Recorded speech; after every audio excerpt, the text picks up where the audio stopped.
Welcome everyone. Thank you for joining us for our fifth Forestry Speed Dating event focused on unlocking forest carbon markets with innovative solutions.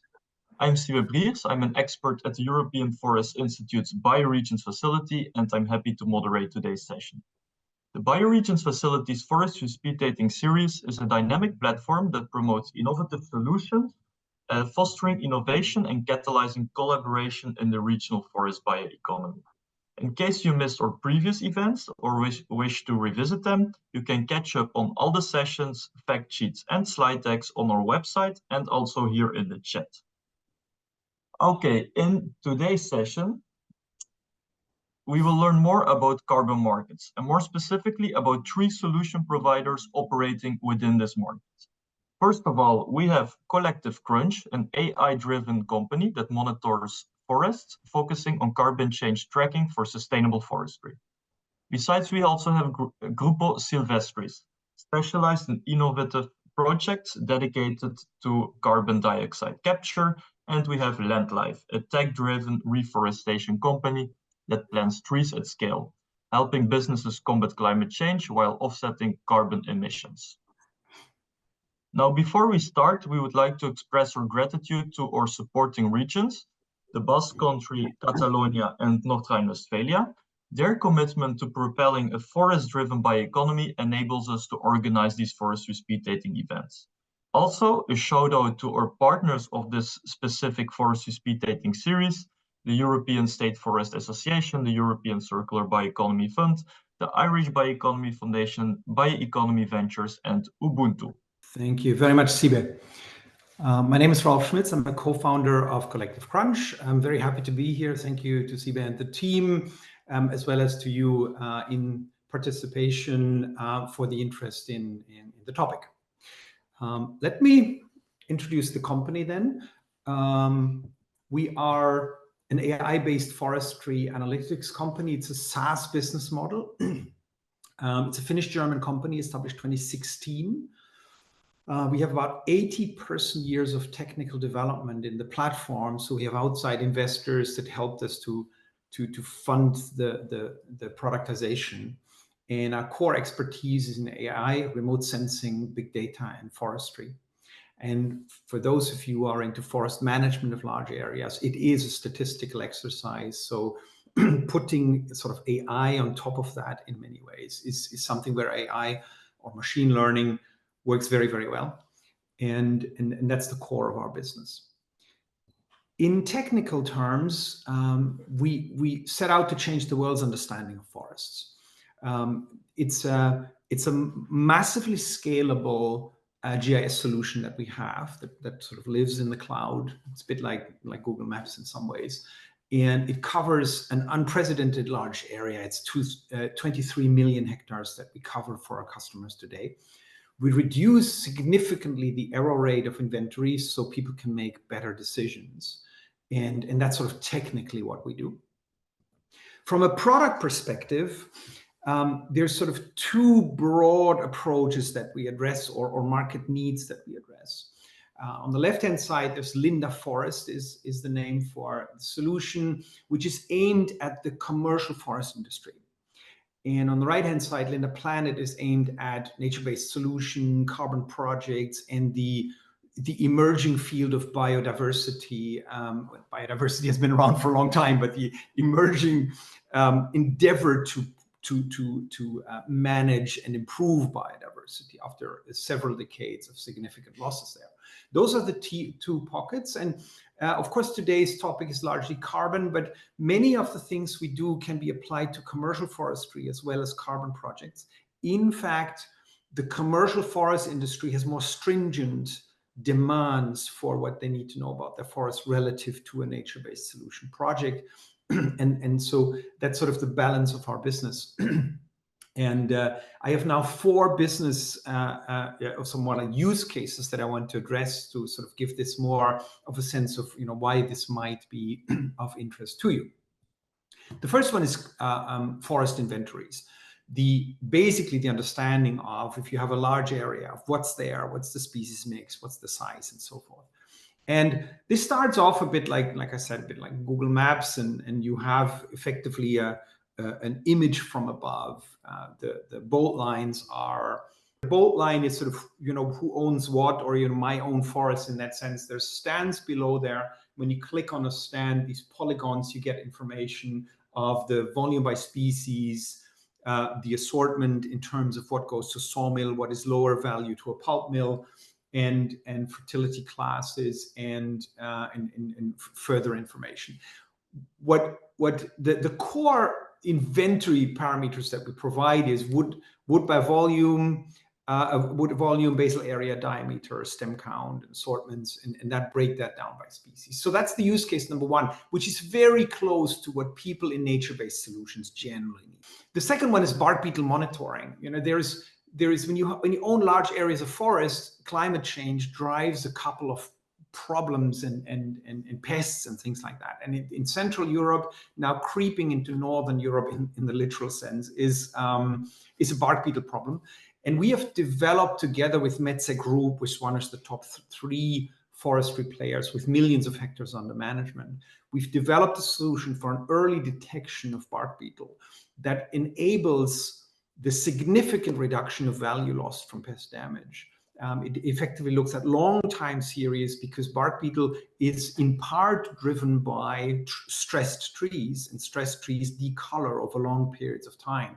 So we have a very good solution for that, very effective solution for that. We actually won the Finnish Innovation Quality Award for that together with Metze, which sort of got us some interest there. And when you look at the bioregions presence and the countries present, this isn't just bark beetle, but largely if there's a pest that is stress related, stress driven, tree stress driven, then we can monitor these kind of large areas very well and help you reduce the kind of damage that you might expect from these kind of incidences. Use case 3 is carbon and sustainability analytics, the sort of kind of the topic of the day, but I wanted to sort of give a broader overview of what we do as a company in terms of capabilities.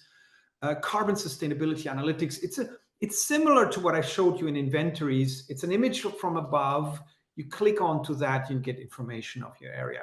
There's sort of a blue line, a blue chart here that shows you the growth expectations of the carbon in this project. This happens to be in Colombia, a customer, where it's one of the larger projects in carbon afforestation. It's a multi-decade project, so there's significant scope there, and we provide that kind of analysis into carbon. It might very well come up in the questions. There's a lot of uncertainty around carbon. There's a lot of problems around baselining by Verra, which is discrediting a lot of the efforts there, unfortunately. And I will not go into a deeper debate here, but at the moment, what we perceive in this market is outside of afforestation is still okay, but in the protection of forests, we see a strong concern from investors to invest in these kind of projects. And for those of you who might not follow this, go onto YouTube, search for Guardian and Verra, and you'll be plenty served with very, very confrontational and problematic projects.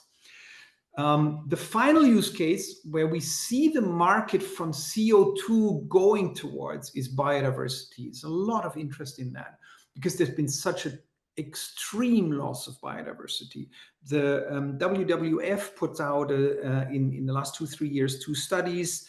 I simplify this a little bit, but animals living in forests have been degraded by 70%, almost 69%. That means 69% of living creatures have been lost across the globe.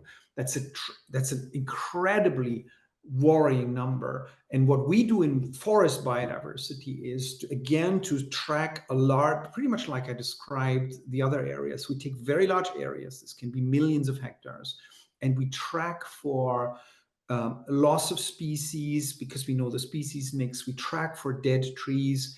A certain amount of dead trees is fine, even desirable. Too many is, of course, not good.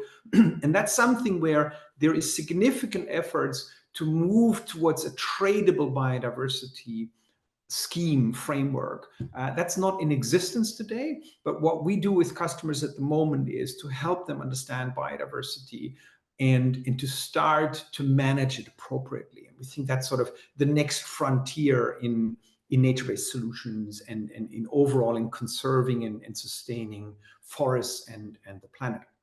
And we speak mostly of forest biodiversity, excuse me, but there are plenty of pieces of research that effectively say the forest biodiversity is a reflection of the underlying biodiversity, where at the moment biodiversity is very, very crudely tracked with manual inspections, with capturing insects and sort of deriving with statistics the estimates of what insects populations are and so forth. In tracking large forest areas, we can pinpoint problem areas very effectively. So that's a very exciting area that might be of interest given the carbon sustainability topic today. I wanted to close off with sort of how far are we as a company, sort of which customers are we serving, where are these customers?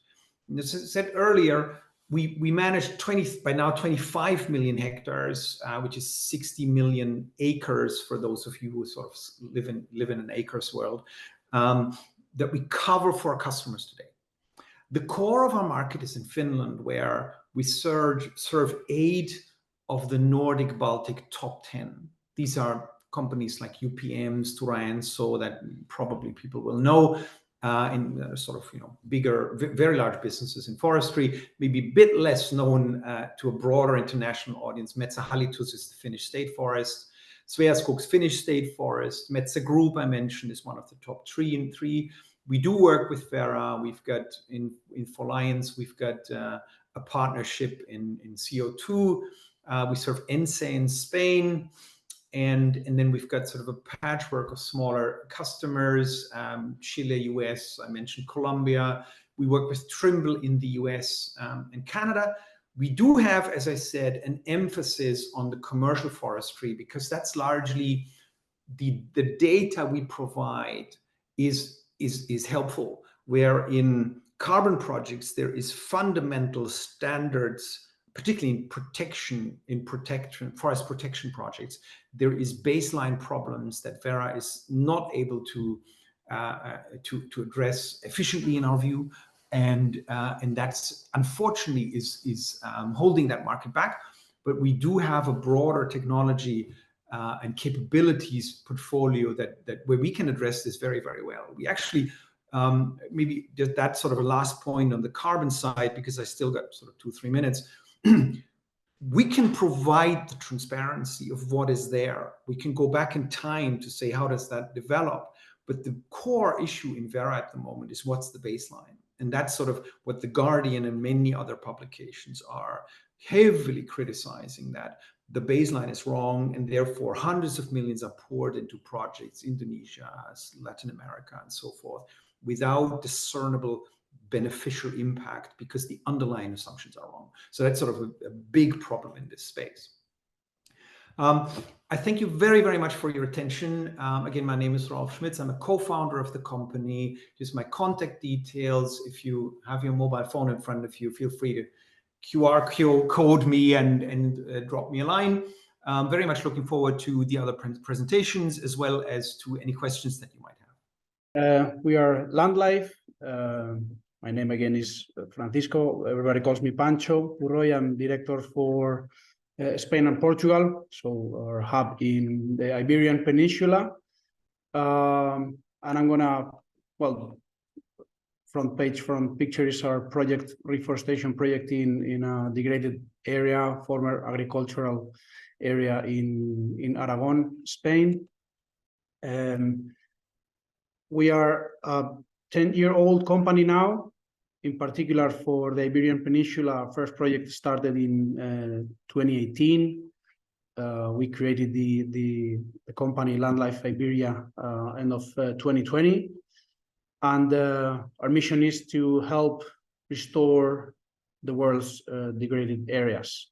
That means 2 billion hectares of land worldwide. And why 2 billion hectares? Because that's really the amount that actually and realistically, we will need to restore if we want to have a chance to mitigate climate change.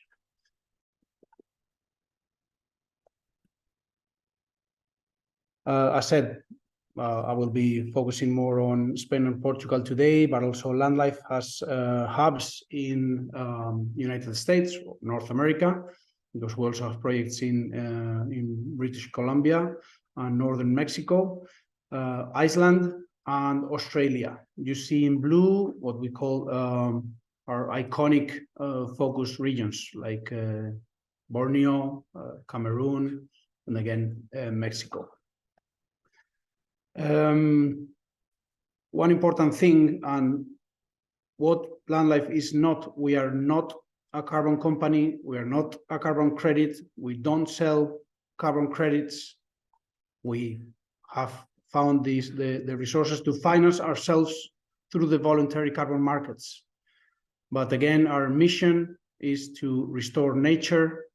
It's not to obtain carbon credits or to sell carbon credits.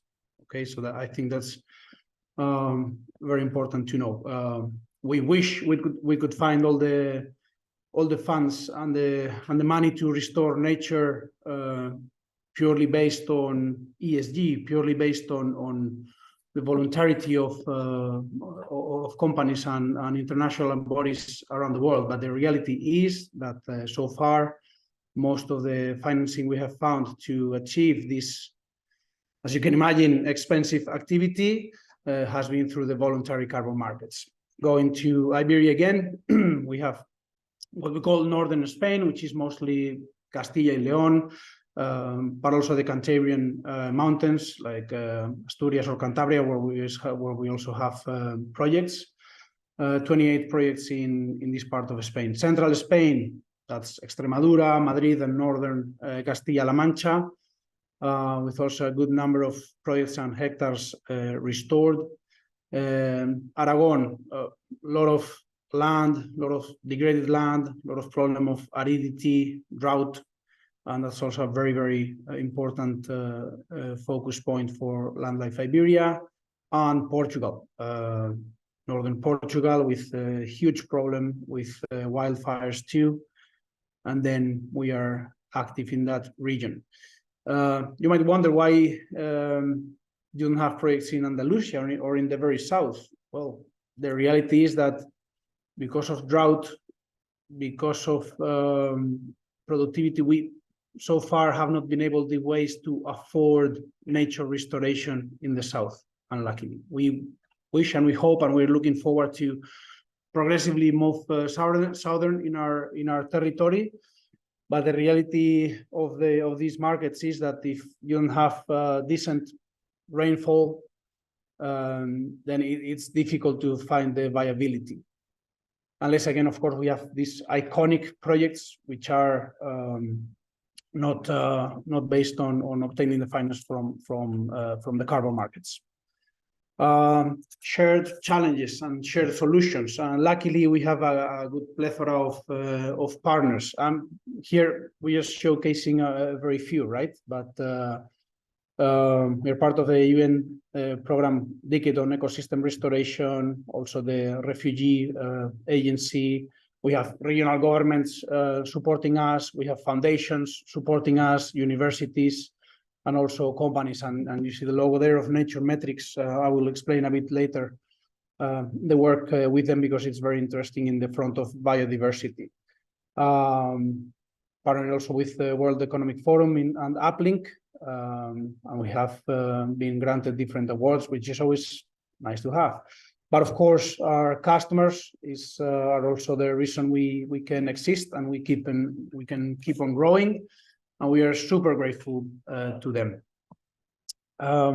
Again, nature first, right? We don't think about maximizing carbon capture whatsoever. We really need to focus on not on the forest that was there on our grandparents' time, the forest that will be able to dwell and survive in 40 years' time for now. So we talk about resilience, and resilience to the climate emergency means resilience to pests, to drought, and to fire. We only work with native species. We try to do large-scale projects to have economies of scale and to have impact enough. Biodiversity is really at our core, and we will explain better on that.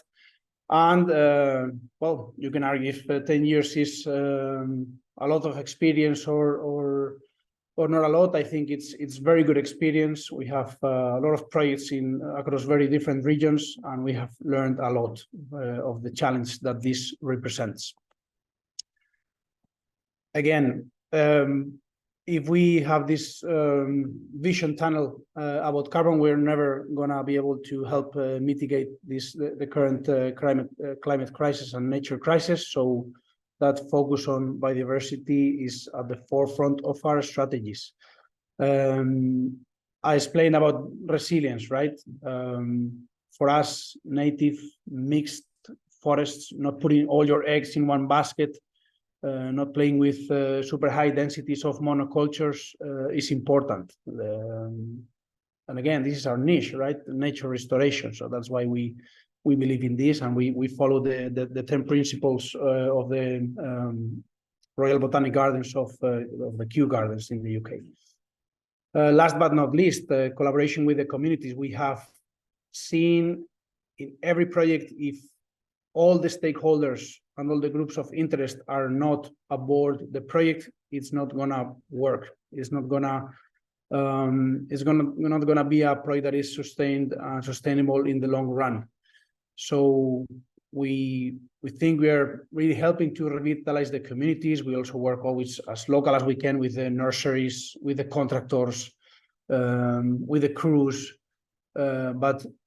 and you can always think of this project is fantastic from our point of view, but sometimes you find unexpected opposition to a nature restoration project or to a reforestation project.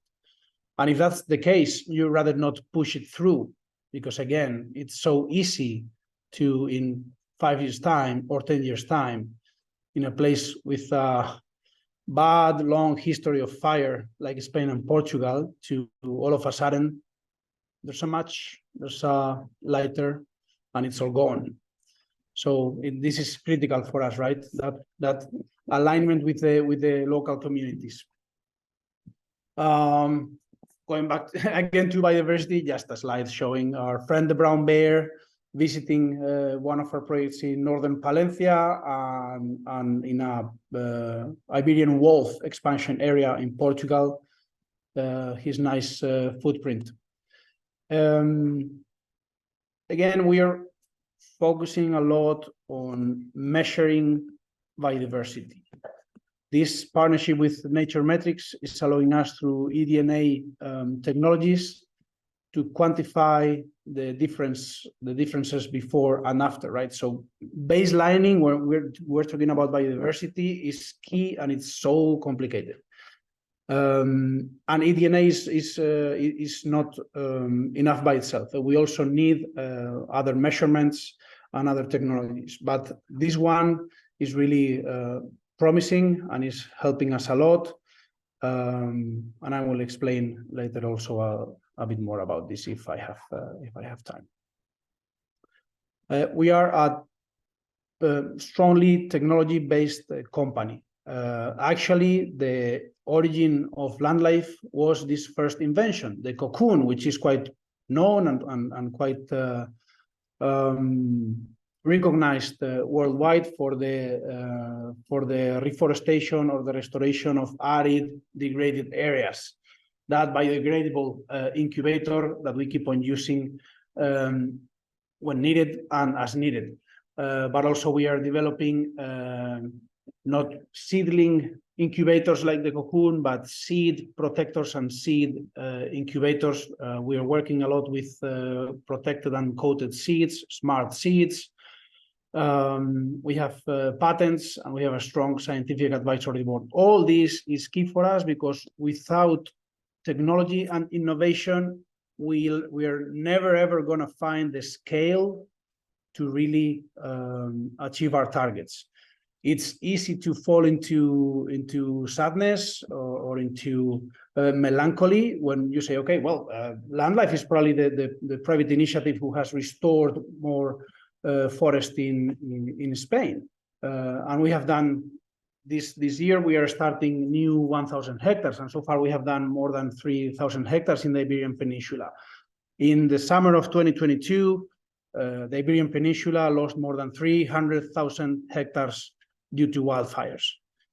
So again, we're going to need scale and size.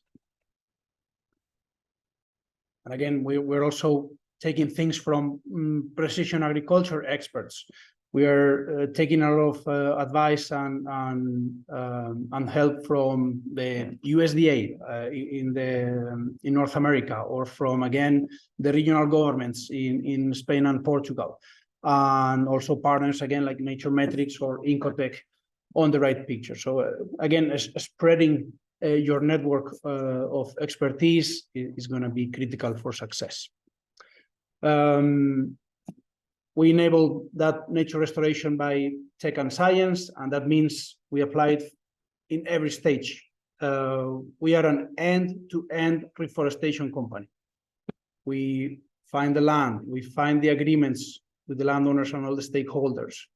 We do the best technical design we can possibly have. We do the planting, we do the monitoring, and of course we help our customers with registering the projects if they need, with Verra, with the credit issuance, with the monitoring long term. So all that's Land Life capability. The right tree in the right place at the right time is one of our mottos. We do deep studies of all the layers, satellitary, but of course on field, site productivity assessments, soil analysis. So we really take this very seriously and deeply. Again, innovation. This is going beyond the traditional reforestation methods of going with crews to plant on the ground. And the bet on seeds is a definitive one. We are already seeding in Australia. So far, we have not been successful at scale again in the peninsula here in Spain and Portugal, but we are making good progress. So we are also working on autonomous equipment who can plant trees basically all day round, because finding crews is also being a challenge, in the same way that finding machines and machine operators who want to work in the field in remote areas, in mountainous areas, is a challenge. Finding crews to plant is a problem that's going to come, because it's very hard, tough work, difficult, and in Western civilizations, not too many people nowadays want to perform those tasks. Super important. This is something clear for anyone in the business. Transparency. You need to really have a thorough, complete platform where you can show the funders and the financiers of projects the conditions and the status of all their signal plots, with all the species, with the damages that we suffer due to herbivorism, with the damages that we suffer due to drought, with the survival rates, with the height and size of the trees. So all this needs to be very clear, very transparent, and very straightforward at all times. So on this, we have invested heavily as well. Again, end to end, we need solid partnerships, we need experience. Very key to have that experience in filing these reforestation projects for carbon registration, again, because it's really the way we have been able to, carbon is the way we have been able to fund nature recovery and nature restoration. Briefing it up, benefits, they really have to go beyond carbon removal. Soil protection, empowering and and allowing the local communities to dwell and to have, and through ecosystemic benefits, be able to translate that into economic benefits to the community, to fix population, because rural abandonment is a huge problem down here. Visual improvement, reduced flooding, ecosystem benefits again. So all these together is what really makes sense. And without all these aspects in the same frame, again, we wouldn't be successful, and this wouldn't make sense. We are in different sizes and different fronts, although our aim is to work large scale. And Superb is a Horizon 2020 European project with 15 countries and more than 35 members, and we are the only private entity in the Superb upscaling forest restoration. That's an example of a large pan-European project. Then going to something more local, a collaboration with FAP, Fondo de Protección de Animales Salvajes in the north here, focused on brown bear expansion and protection by restoring an old abandoned mine in Valdesamario, or Life Elm project for the development and planting of graphiosis-resistant elms in Spain, and that's the project we have in Burgos, where we reside. Risk mitigation strategies, and that's super important, because we see risks and challenges from scratch, from the beginning to year 40 and beyond. And again, super strong due diligence on landowners and the sites, on the suppliers, on the nurseries, because without a very resilient, austere seedlings in the conditions we face in the Mediterranean nowadays, that new forest is not gonna be able to survive. So again, this is key. The maintenance across the initial period of reforestation project is so important. Even with the best technical design, sometimes you can fail, and you can think, okay, maybe the junipers and the whole oaks are going to dwell here in these degraded soils, and then you find out that it's not that particular species, because we'll always work with 6, 8, 10 species in the same plot, but after a while, you might observe that some are doing better than the others. And this work of replacing dead trees over the first key period is critical to success. And then you have to play also with the species that are dwelling better than others in that particular ecosystem. Long-term forest health, and this relates to natural catastrophes or human-induced events. We'll need very strong forest management plans. And again, a continued consultation with the landowners and with all the stakeholders.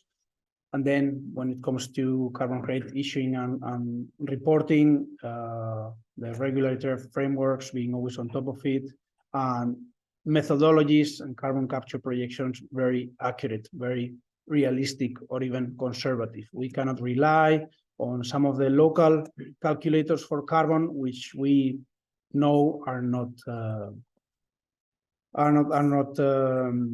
professional enough or realistic enough. Running out of time, but I guess we'll share the slides.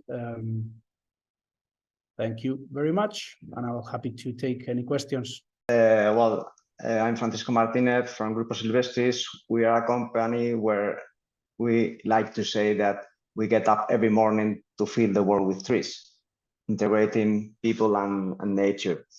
Most of us are forest engineers that want to promote the goods and ecosystem services that forests can provide to us, mainly the new ones, and the demand of carbon credits, the expected future demand of carbon credits is what is allowing to us to promote all these goods and services. So as our colleague Purroy have said, we are project developers, we are not traders, but the carbon credits are the tool for us to promote all these benefits from forest. So, well, at Grupo Sylvestris, I would like to present not only our mission, but a bit of our history. Grupo Sylvestris was founded 10 years ago, and with the aim to boost our social impact. I mean, our experience reforesting areas affected by wildfires is higher than 30 years. That Grupo Sylvestris was born with this aim to try to boost our social impact, not only the environmental impact. This made to be awarded with the most important prizes related with social entrepreneurship, like Momentum Project, Fundación La Caixa, Ship2Be Foundation, and made Repsol Foundation be interested on our activity. They were interested in being our partners. We decided to start to work together as a corporate partner in our shareholding, and together we promoted Motor Verde, Green Engine in English, what is an initiative to plant more than 70,000 hectares in the next years in the Iberian Peninsula. For that, we built a strong structure to be able to provide this high demand with a group composed with 8 different companies apart from Grupo Sylvestris. In what we enter in their shareholding, 2 nurseries, 2 different nurseries, 3 regional companies of works and services, 1 consulting,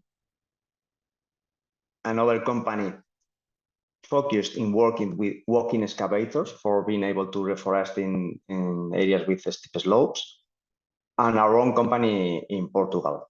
In 2022, Motor Verde received the first important tool to start working and to be able to get our targets of 70,000 hectares, being the operators of the first investment fund, the first ESG fund launched by Crédit Agricole, Indosuez, Portobello Capital, and Repsol Foundation. And thanks to this investment fund, we are going to be able yet to plant 25,000 hectares within the next 5 years. We have planted yet in the 2 previous seasons around 4,000 hectares, what means around 5 million trees. So maybe we have planted more or less like land life or even more in the Iberian Peninsula, okay? Motor Verde, of course, has triple impact, positive, that we are aiming, social, environmental, and economic. And we are proud to say that at the end of the 2022, Ispasa joined Grupo Sylvestris as a new corporate partner and to be the technological partner in Motor Verde.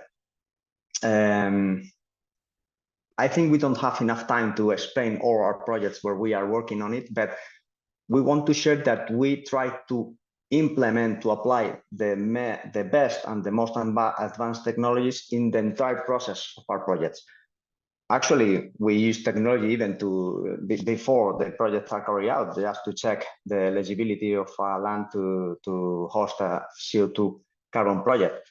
But our main concern at this moment is to get good survival rates, to be able to reduce the mortality of the plants in places where we have problems with global warming, and if possible, to increase the development of the trees. We need to be aware that we need to remove from the atmosphere carbon to be stored in the biomass. So the faster we do it, the better for everyone. We are doing this through different methods, like biostimulants of the photosynthesis with the University of Castellón, with different additives for soil, like soil conditioners, or how to improve the flora of the soil. And even with the development of new protectors that can increase the growth of the plants with different transmissions of light. So they could be used not only to protect the plants, but to increase the growth of the seedlings as well. We have 2 people in our team that are writing at this moment their doctoral dissertations. One of them for this project, and the second colleague with all the things related with inventorying the trees. That is going to be our next concern. The first concern is to have good reforestation with good survival rates, but we will need to inventory and to monitor these trees using technologies that are currently available, like LiDAR drones, LiDAR sensors implemented in drones, but as well LiDAR on the ground, because we think that information from space is not going to be enough, or from the air. It's going to be always necessary to check on the ground, but we can do it measuring the diameter of the burst height. That is an old parameter that it was decided because it's more faster and it's faster and it's more comfortable to measure. But actually we can not measure at 1 meter and 30 centimeters. We can scan the trees. So we don't need to infer the volume through equations. We can obtain the right volume. And this can be everything connected with other technologies that can be useful as well, like photogrammetry. That could be not so accurate, but it's very easy to apply, and it is not necessarily so much computing resources. What means that we can monitor more regularly, okay, than with other more expensive systems. Well, this is, for example, a young forest that has been scanned, upload, in fact, with a drone, with a LiDAR sensor from the ground. We are collaborating in interesting projects, like one project promoted from the European Space Agency with Vera, and we are always scouting what innovations or what technologies or what services can be applied in our project. So it has been great to listen to Rolf Schmitz, and I'm sure that we will talk later on. We want to apply our innovations, of course, to be, if possible, more efficient, but we don't use it to be more sexy. I mean, we would like to use these innovations to provide maybe more quality, but to be more reliable. I mean, our clients, at the end of the day, are investors, because are spending money today to get carbon credits in the next 20, 30, 40, 50 years. So it doesn't matter the standard. It doesn't matter if verified carbon units are going to be issued ex ante or exposed. They are investing today, taking into account some expectations, and we need to be very reliable in these terms. So we analyze very precisely the potential, so the theoretical capacity of a site to store, to produce biomass, so to store carbon. And we are working with the University of Valladolid just to check if our estimations are more or less well crossed with the existing forest that can be comparable through algorithms and the computing of big data, okay? Because we know that our other project developers that are offering projects in places that the rainfall is lower than 400 millimeters a year, and saying that the carbon or the equivalent CO2 that is going to be stored per hectare is higher than 200, and this is not going to happen, and we know it, but the client will need several decades to check. So this is very important to us. And now I would like to talk to you about what is for us and for our clients one of the main concerns, that is what happens if my investment suffer a wildfire. If I lose my asset, that is the CO2 rights, not the timber, not the forest, but the CO2 rights are affected by a wildfire. So thanks to Hispasat, we can install in our projects an early detection and prevention of wildfire systems through sensor deployed on the ground and connected by satellite. They work 24 hours a day, 7 days a week, without depending on a watcher, or if the wildfire starts during the night, or in a period where there are no watchers, okay? Or if the watcher is asleep. It's automatic, and what is very important to us, without false positives. There are other systems based on artificial vision, infrared cameras, and so on, but they are not so accurate. They send a lot of false positive messages.